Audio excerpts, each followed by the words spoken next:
Mr. Chairman, thank you very much. Secretary Aguirre, would you have records of how many drug cases were filed in the last 5 years? Yes, Senator Sotto. Would you please inform the committee?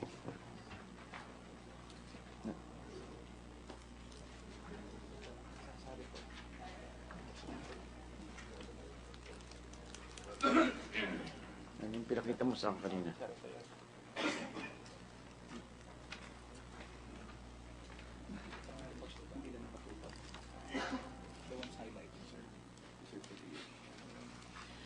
May I read for the record, Mr. Senator? Yes, sir. In 2011, there was a total of 14,015 cases, and we have conviction in court of 707. 2012, 16,337 with conviction, 16,337 with conviction of 693. 2013, 20,697 cases with conviction of 711. In 2014, there were 31,505 cases with a conviction of 589. In 2015, we have 43,462 cases. 2015, 43,462 with conviction of 782 cases.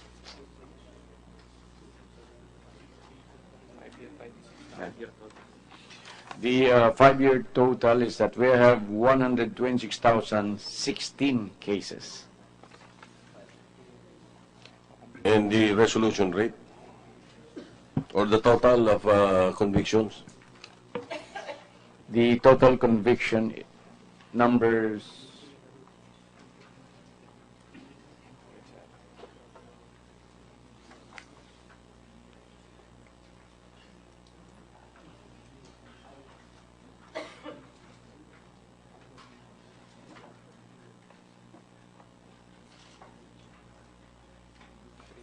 we have only 3,482 convictions, Mr. Senator.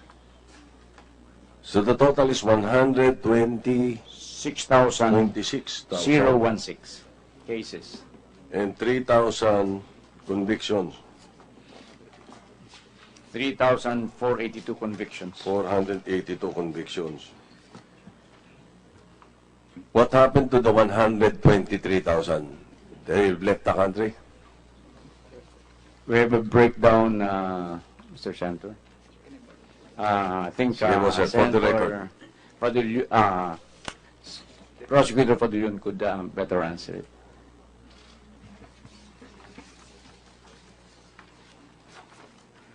Good morning, sir. Yes, sir. Sir, with respect to the cases filed from 2011 to 2016, majority of them, informations have been filed in court. For 2011, we have a total of 13,126 cases which were filed in court. In 2012, the department had about 15,466 informations filed in court. In 2013, there was about 19,261 cases filed in court. In 2014, 30,461 cases filed in court. 2015, 42,155 cases filed in court. And in 2016, as of August 15, 2016, we had filed 16,123 cases, sir. Thank you, Mr. President. Mr. Chairman, what happened to the circular that I was talking about coming from the time of Secretary Datumanong, that all drug cases should be automatically reviewed by the Office of the President?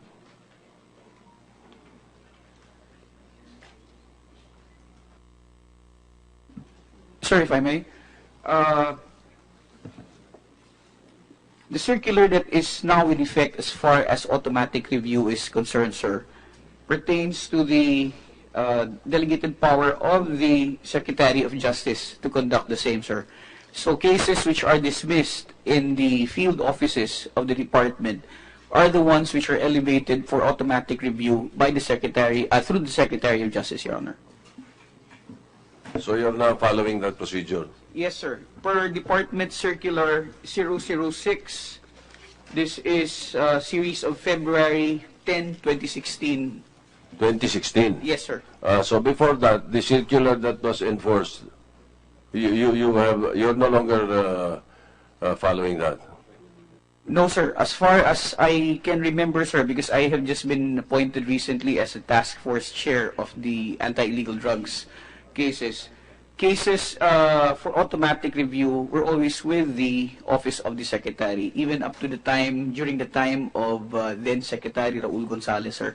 Sir, automatic review of cases dismissed in the field offices were reviewed and filed with the Department of Justice to the Secretary of Justice, sir. May I interject, Your Honor? Would you know kung kailan na bigyan ng parol si Odicta? Under whose watch?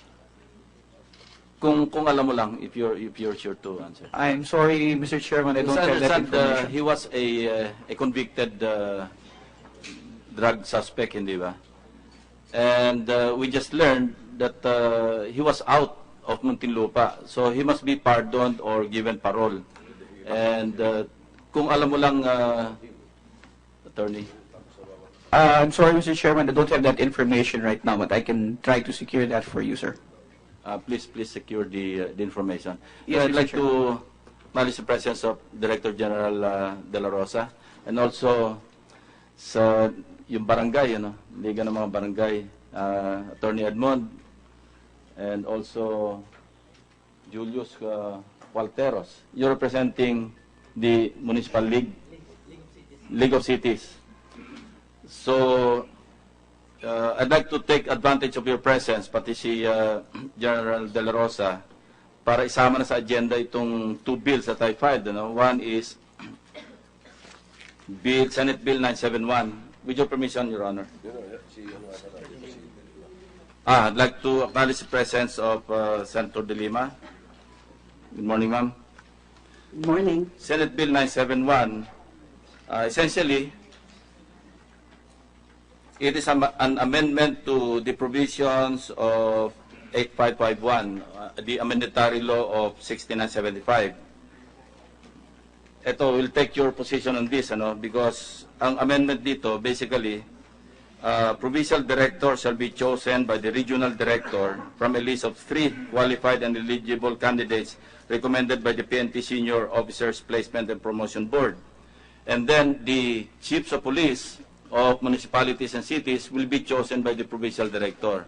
It goes without saying that the chief PNP has the override, the veto power over those to be chosen by the regional directors and the provincial directors. In effect, it is removing from the local executives yung power to choose from a list of 3 and 5 candidates respectively. I'm sure there will be some violent reactions from the local executives present, but this is a bill that I filed kasi lagi nagkakaroon ng animosity, hindi ba? And the PNP has always a way of going around this provision by just appointing OICs. Hindi ba? Ganun na nangyayari. But this is not to remove your operational control, because after all, you are the chief executives of the provinces and the cities and municipalities. So nandun pa rin yung the power to employ and deploy. Ang inalis lang natin dito, yung the PNP will have to go through the exercise of submitting to you, to the local executives concerned, a list of 3 and 5 recommendees, para ma-facilitate yung performance nila, yung law enforcement duties nila. Sila na mamimili. After all, they know their people more than the local executives, and para mawala na rin yung patronage politics. Kasi ang nangyayari, sa halip na lumapit sa PNP, sa Promotions Board, at tingnan yung merits, ang pinupuntahan ng mga pulis natin, yung mga mayor sa mga governors And sometimes, nagkakaroon ng animosity pagka nagkaroon ng appointment as OIC na hindi napili ng governor, naku, away na.